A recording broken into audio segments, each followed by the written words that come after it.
Perfect యానిటేషన్ format అన్నమాట. English ఎస్సేకి గాని, ప్రోజ్‌కి గాని, పోమ్‌కి గాని ఫస్ట్ టైటిల్ రాయాలి. తర్వాత ఆథర్ నేమ్ రాయాలి. తర్వాత extract lines for annotations, context, explanation, critical comment, conclusion. ఇది యానోటేషన్ ఆఫ్ స్ట్రక్చర్. ఈ స్ట్రక్చర్ ప్రకారంగా రాస్తే ఒక్క మార్క్ కూడా పోదు. ఈ స్ట్రక్చర్ ప్రకారంగే నేను మీ ఇంటర్మీడియేట్ యానోటేషన్స్ తయారు చేశాను. సో, ఇప్పుడు మనం ఒక్కొక్కటి నేర్చుకుందాం. ఈ స్ట్రక్చర్స్ ప్రకారంగానే నేను యానోటేషన్స్ తయారు చేశాను. ఇంటర్మీడియేట్‌లో ప్రతి లెసన్‌కి 4 యానోటేషన్స్ ఉంటాయి. యానోటేషన్ అమ్మా ఇన్విక్టస్ పోమ్ నుంచి second annotation. In the fell clutch of circumstance I have not winced nor cried allowed. అంటే పోయెట్ ఏం చెప్తున్నాడంటే చాలా కష్టమైన పరిస్థితుల్లో కూడా దాన్ని ఏమంటారు, ఫ్లెల్ క్లచ్ ఆఫ్ సర్కమ్స్టెన్సెస్ అంటే చాలా కష్టమైన పరిస్థితుల్లో సో కూడా అతను భయపడలేదు, దిగులు చెందలేదు, ధైర్యంగా ఉన్నాడు అని చెప్తున్నారు. ఓకేనమ్మా, చాలా కష్టాల్లో కూడా నేను ధైర్యంగా ఉన్నాను, భయాన్ని చూపలేదని చెప్పడం, అది దీనికి అర్థం. టైటిల్ ఇందులో అమ్మ ఇది ఇన్విక్టస్. రాసింది ఎవరమ్మా? William Ernest Henley. రెఫరెన్స్ అంటే రిఫరెన్స్ అంటే ఏంటి, ఎవరు రాశారు, ఎక్కడి నుంచి దీన్ని తెచ్చారని చెప్పేది. These lines appear in the second stanza of Invictus by William Ernest Henley. ఈ లైన్స్ విలియం హెర్నెస్ట్ హెన్లే రాసిన ఇన్విక్టస్ పోయం లోని 2వ స్టాంజాలోని ఉంటాయి అన్నమాట. అపియర్. సో కాంటెక్స్ట్, సందర్భం, ఎప్పుడు ఎక్కడ ఎలా జరిగిందో చెప్పేదే సందర్భం. Henley refers to the cruel grip of fate or bad circumstances that have tested him. అంటే డార్క్ సిచ్యువేషన్స్ అతనికి వచ్చి ఒక గట్టి పట్టులాగా అతన్ని చుట్టుకున్నాయో అవి మనకు చెప్తున్నారు. ఇలాంటి కఠిన పరిస్థితుల్లో కూడా అతను ధైర్యంగా భయపడకుండా ఉన్నాడని మనకి చెప్తున్నారు. ఓకేనమ్మా, అదనమాట. ఇందులో హార్డ్ వర్డ్స్ ఏంటమ్మా? క్రూయల్ గ్రిప్ అంటే చాలా కఠినమైన పట్టు. ఓకేనా, భయంకరమైన కష్టాలు. Despite the severity of the situation, he has endured without showing fear or weakness. అంటే పరిస్థితి చాలా కష్టమైనదిగా ఉన్నప్పటికీ బలహీనతను చూపలేదు, ధైర్యంగా దాన్ని ఎదుర్కొన్నాడు. ఓకేనమ్మా. డిస్పైట్ అంటే అయినప్పటికీ. సివియరిటీ అంటే ఏంటి? సీరియస్నెస్. ఎండ్యూర్డ్ అంటే ఏంటి? సఫర్ అవ్వడం. ఓకేనమ్మా, అది పాయింట్ కాదు. Explanation. The poet says that even when life's circumstances were harsh, painful and beyond his control, felt clutch, he never showed weakness or fear. అంటే కవి ఏమని చెప్తున్నారంటే, జీవితం చాలా కష్టమైన, నొప్పికరమైన, తన కంట్రోల్లో లేని, అంటే ఫెల్ క్లచ్ అంటారు. సో తన కంట్రోల్లో లేని సమయంలో కూడా అతను ఎప్పుడు భయపడలేదు, అతని వీక్నెస్ ని చూపించలేదు. కష్టాలున్నా అతను ధైర్యంగా చాలా బలంగానే ఉన్నాడు అని చెప్పడం.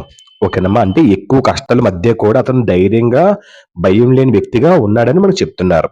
ఓకేనమ్మా, డన్. సర్కమ్స్టెన్స్ అంటే ఏంటి? పరిస్థితులు. ఓకేనమ్మా. హార్ష్ అంటే ఏంటి? Very difficult. ఫెల్ క్లచ్ అంటే ఏంటి?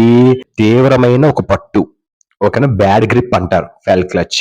హి did not cry out or complain, proving his strong will and unbroken courage in the face of suffering.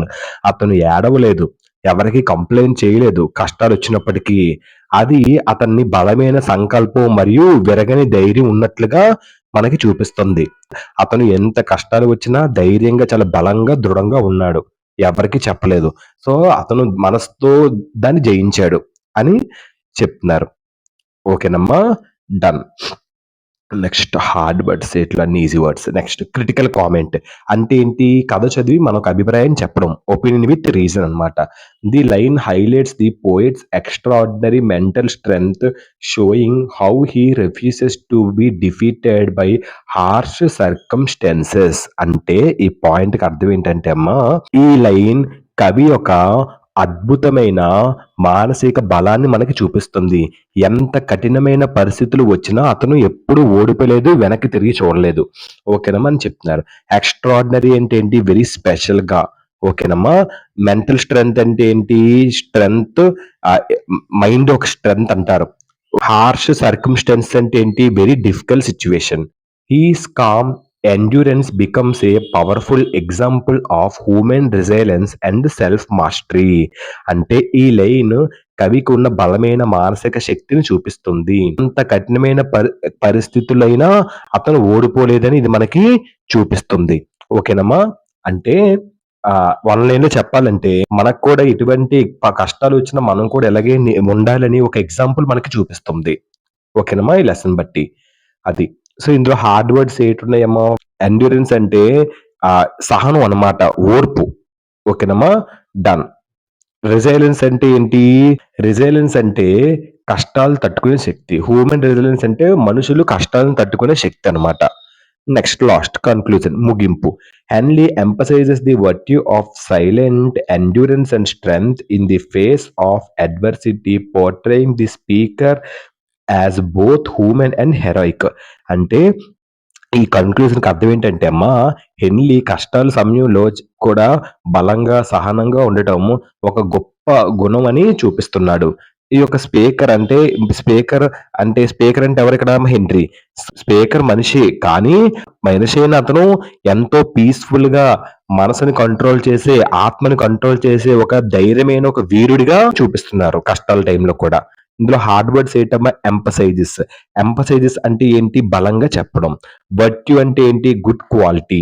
ఓకేనమ్మా. సైలెంట్ ఎండ్యూరెన్స్ అంటే ఏంటి? ఎవరి మీద కంప్లెయింట్ లేకుండా బలంగా ఉం ఓకేనమ్మా. డన్.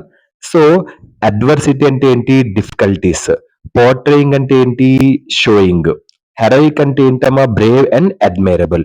ఇదమ్మా in the fell clutch of circumstances I have not winced nor cried aloud అనే ఒక క్వశ్చన్‌కి ఇలా రాయాలి. Annotation, title, author, reference, context, explanation, critical comment, conclusion ఇలా రాస్తే మీ చేతిలో 4 మార్క్స్ ఉన్నట్టే. Thank you. పర్ఫెక్ట్ ఫార్మాట్ ఇది.